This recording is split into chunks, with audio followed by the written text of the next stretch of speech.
How's it going, folks? This is Nick from Long Eye Gamers, and today I'm going to be showcasing my first ever 5,000 damage game with the E75 after getting it a few weeks ago. In the beginning, I'm going to showcase, for those that really aren't interested in getting an E75, on how to shut this thing down entirely if you happen to come across one. So let's start with the basis of the tank, like the armor and health. As you can see, with the top turret, the E75 has a nice healthy 1920 hit points. The speed is alright. It says 40 kilometers per hour. That is a very specific scenario. You'll actually get that. For the most part, when you're driving this, you're going to be hitting around 30-ish, which is by no means bad. That is fantastic throughout my experience with this. You can see the ridiculous hull armor. This thing is notorious for being called a just absolute behemoth and a bully of tanks.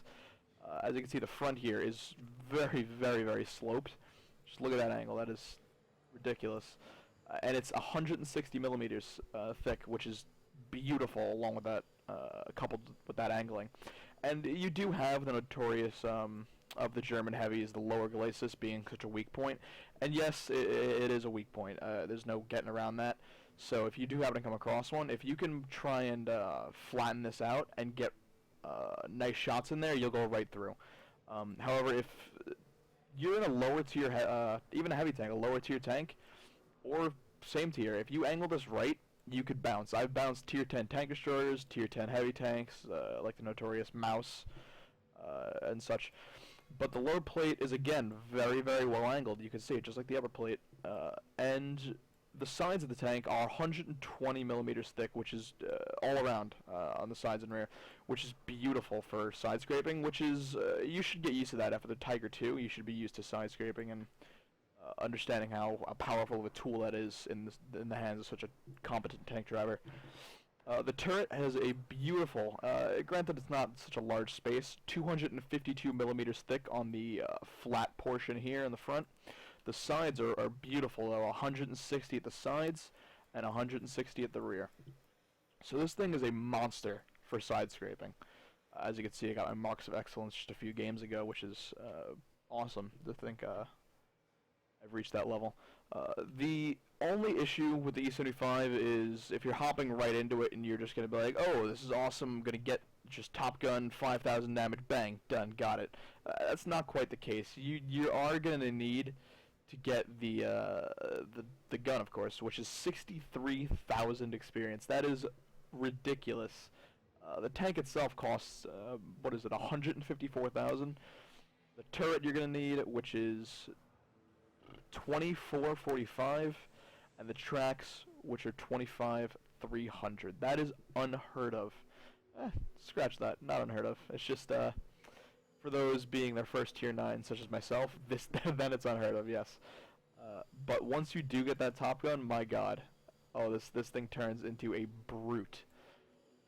The standard shell damage with the Top Gun is 490 alpha damage, which is beautiful, being able to have that thought of dealing half a grand of damage per shot, and with the with my crew, which is 100% crew, along with vents and such, it is a 13.54 second reload, I believe.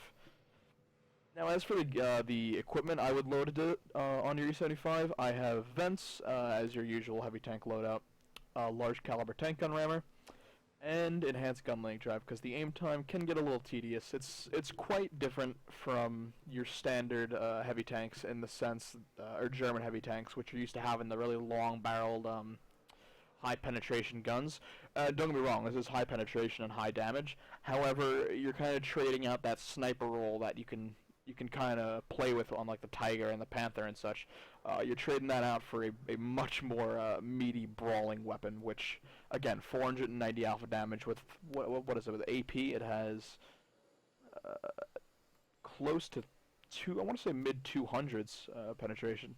246 millimeters, and with APCR, which is the premium ammunition on this tank, 311. That's ranging tier 10 tank destroyer range.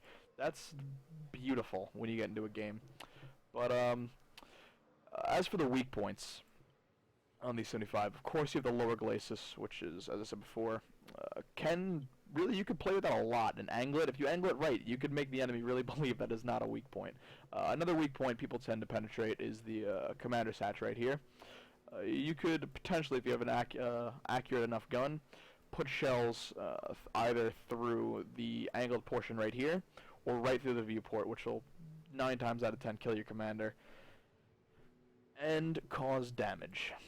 However, if you can get in the game and side scrape it, this thing it's a fortress. You will not penetrate it. Now let's hop into some gameplay.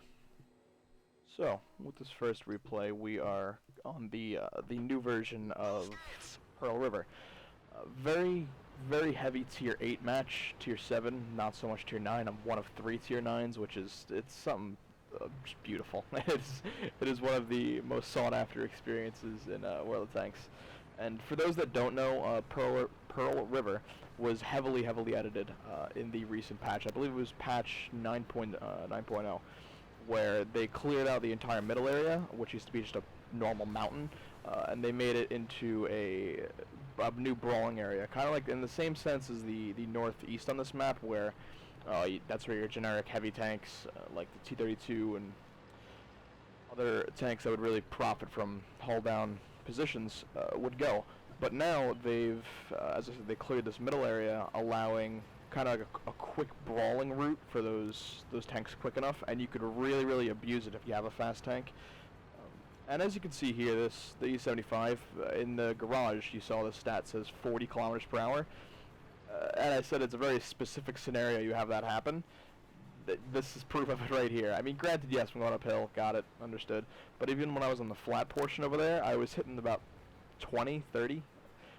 I'm slowly pulling up here, and I'm deciding on this whole trip up here whether I should play this kind of passive or kind of aggressive, because I figured I always try and think a little bit ahead, so I figured, alright, this area here we should push right through. I'm fully expectant of pushing, steamrolling right through this area, but you always gotta have a bit of a plan as to what happens after that.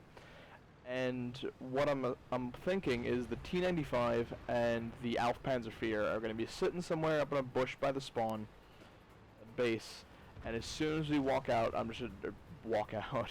as soon as we drive out, we're going to get blasted. I'm going to lose all my health and just throw this game away. So I'm sitting here and I'm playing a little bit more defensive, and I'm always trying to keep in mind I got artillery coming after me. And in this game, I believe we have 3 artillery in this match, which no.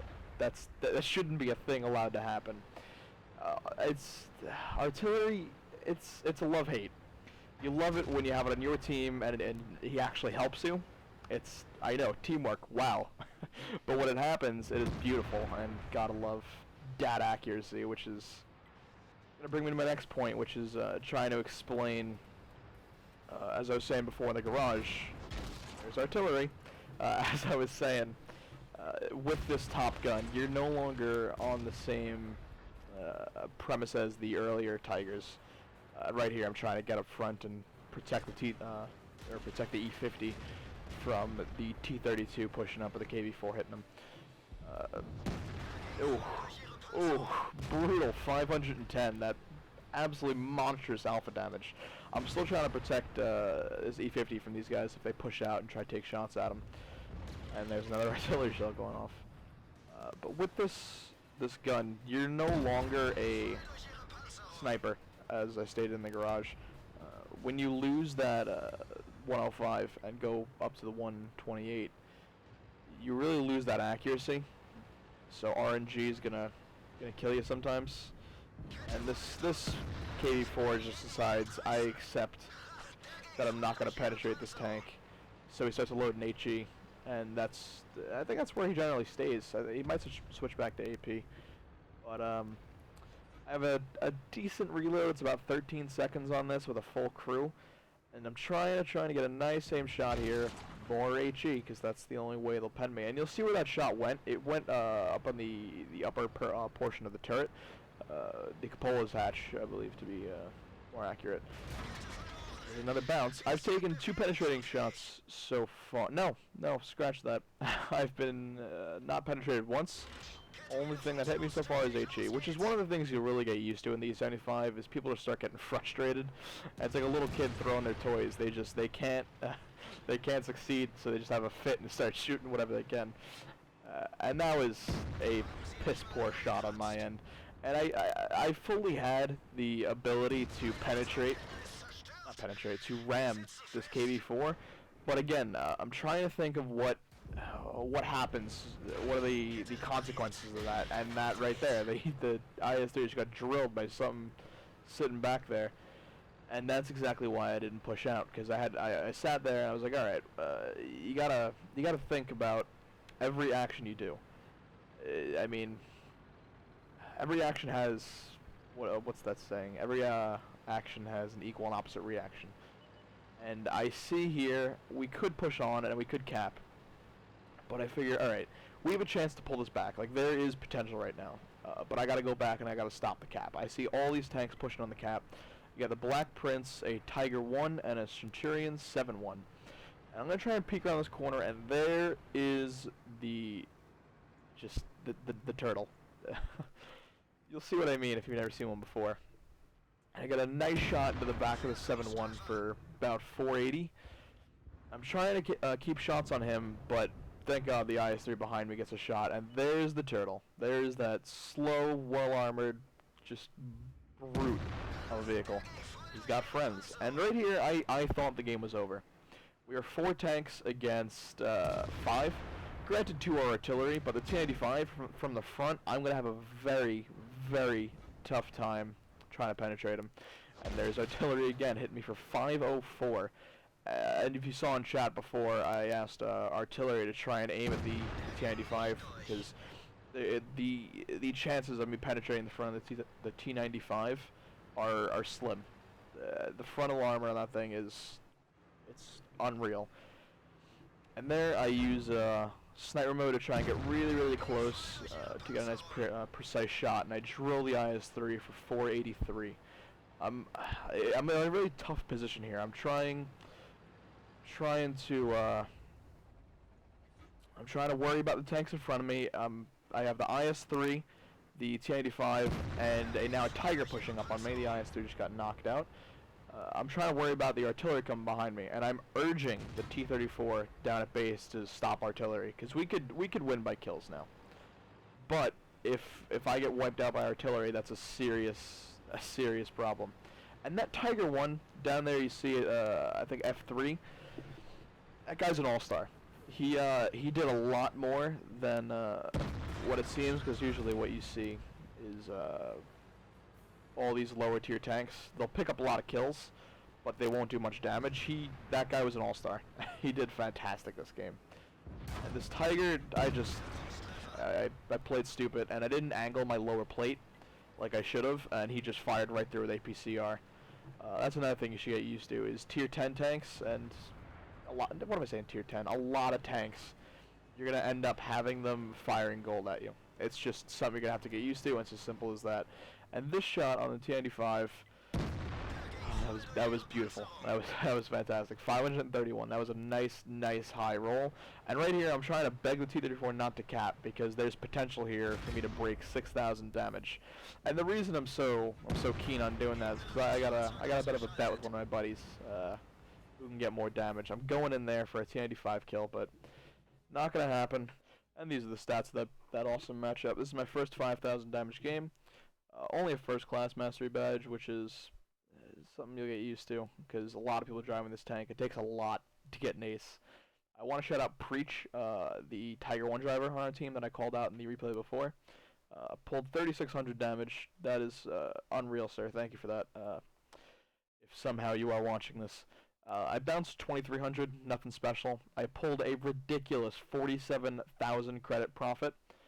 Granted with premium, because I got it from one of the events running. But yes, you'll be hard pressed to run a profit on this tank. But I hope you guys enjoyed watching. Please like, subscribe if you want more of this type of content.